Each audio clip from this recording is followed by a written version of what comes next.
Nowadays, drugs and guns taken off the streets after a bust by the LAPD. Police say they found millions of dollars worth of fentanyl after making the arrest. Now, in addition to fentanyl, police also found a large amount of cocaine. Cocaine.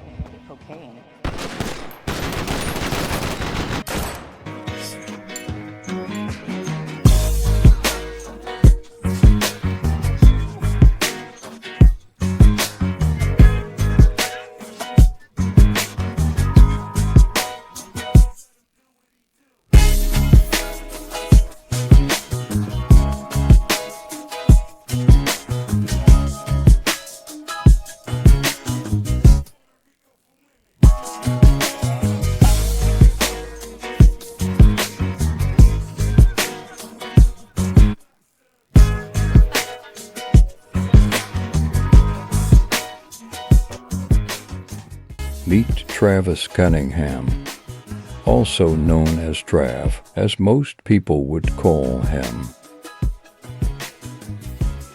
And this is a story of true rags to riches.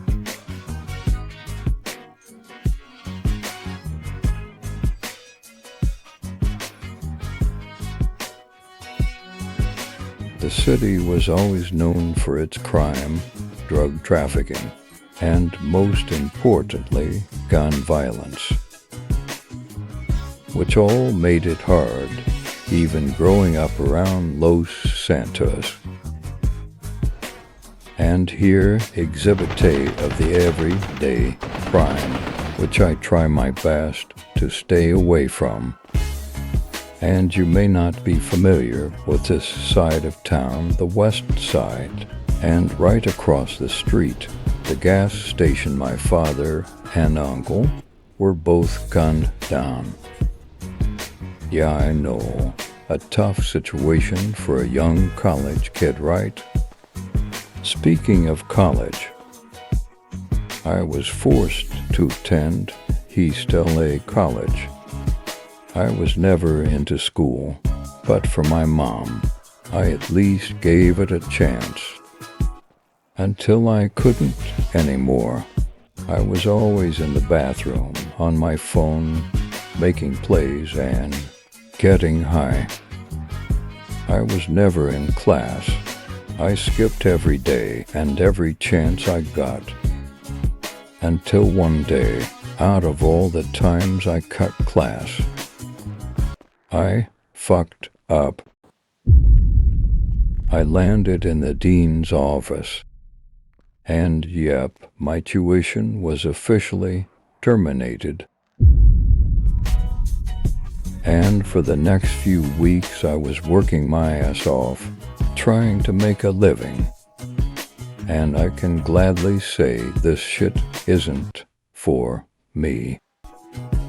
I had a bullshit 9 to 5, no money in my pocket, and a hand-me-down old car that I honestly can say I fucking hated.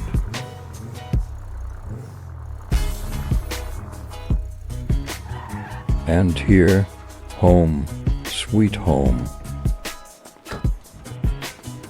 After Dad passed, me and Mom moved south to the projects, Unit 585. And every day I was up thinking, how can I get rich?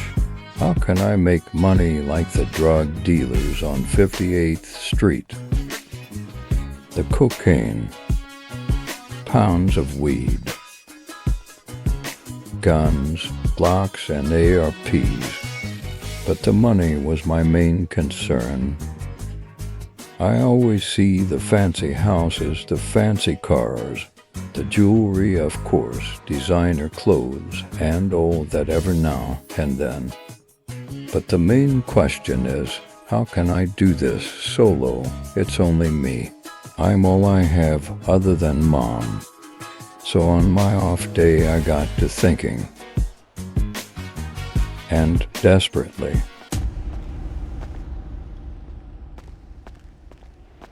It hit me. It wasn't what I wanted to do. But I was going to get rich or die trying.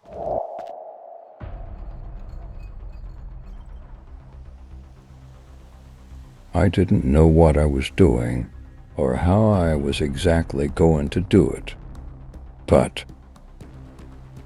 I had the plan.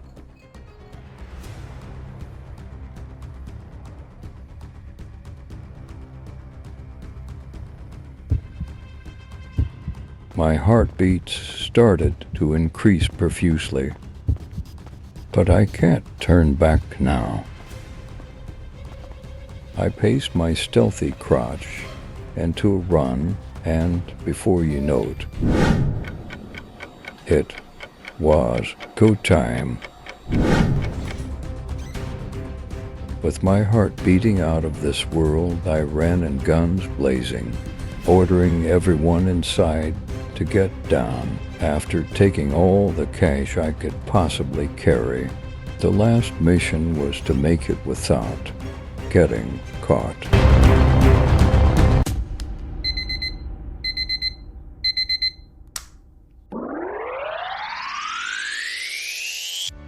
After what seemed to be a successful heist,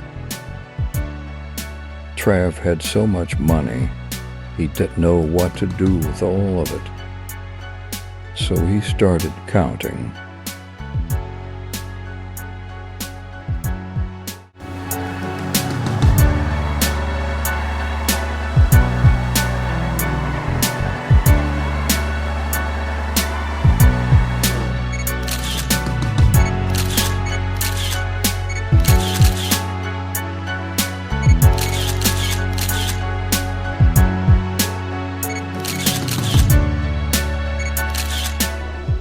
After spoiling himself and even splurging a bit, Trav was not being selfish with his money.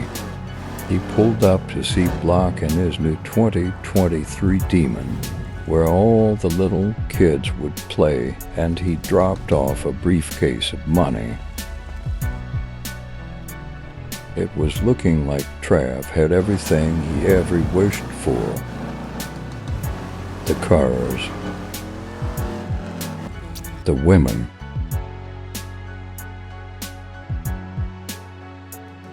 and most importantly, the money. So why wouldn't Trav pull up to the club, have fun, dance, drink, and throw a couple of dollars? Trav appeared to be the richest and littest guy in the city at this point, and it was starting to show. And when I say it was starting to show, I really, really mean it.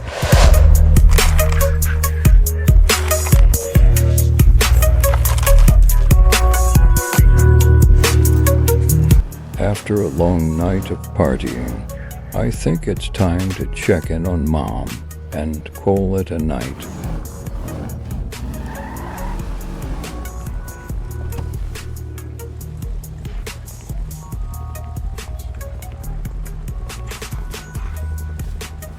But what Trav didn't know is he was being followed. Not by any regular vehicle or someone intending to rob him, but a swarm of police. After checking in on his mom and everything, Trav was on his way back out for the night, but with a rude awakening. And if you could guess, the police had finally caught up to me after a month of the robbery. My place was surrounded heavily, and I just surrendered. And I made one mistake that day. I didn't completely cover my face. They caught me. It was all over.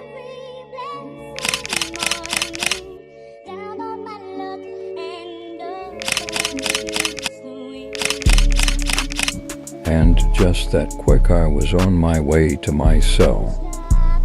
With no more hope for life, with no knowledge of how to get myself out of this, that cell was going to be cold and lonely. This was the longest I had ever been arrested. I did everything I could to make time go by. Sit-ups, sleeping, push-ups, and any other exercises I could think of. I even got myself some good behavior jobs. I took the risk. I made the choice. And now I have to live with the consequences.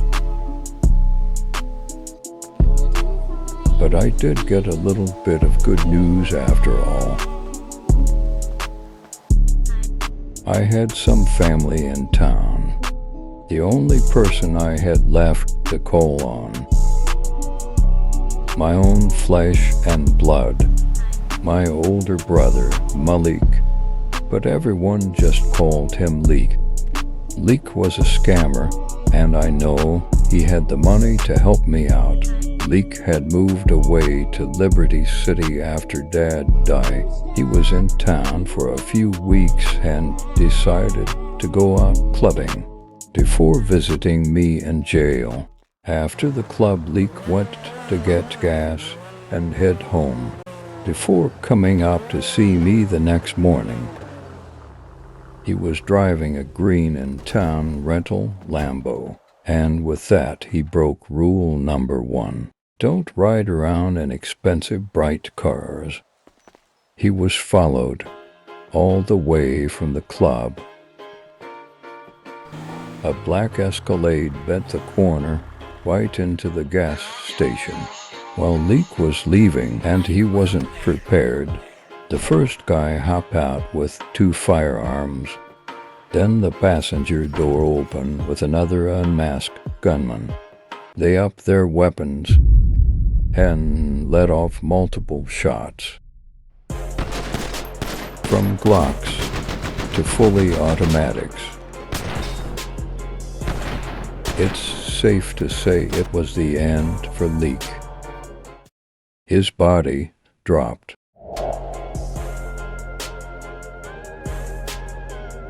Leek was left lifeless.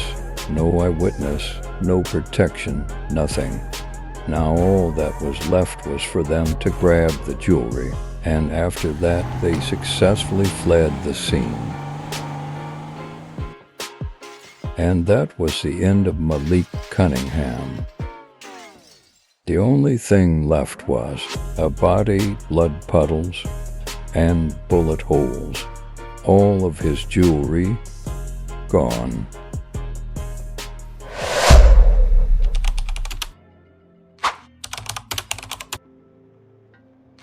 Trav hadn't heard the news yet about his brother, but it was visit day.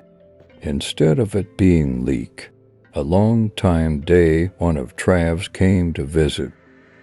But Trav was expecting Leek. On his way to a surprise, Trav made it to the visiting room, and he received the heartbreaking news his brother was killed.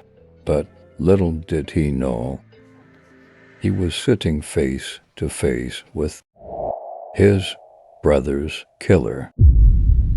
And I learned then the streets are cold SOB.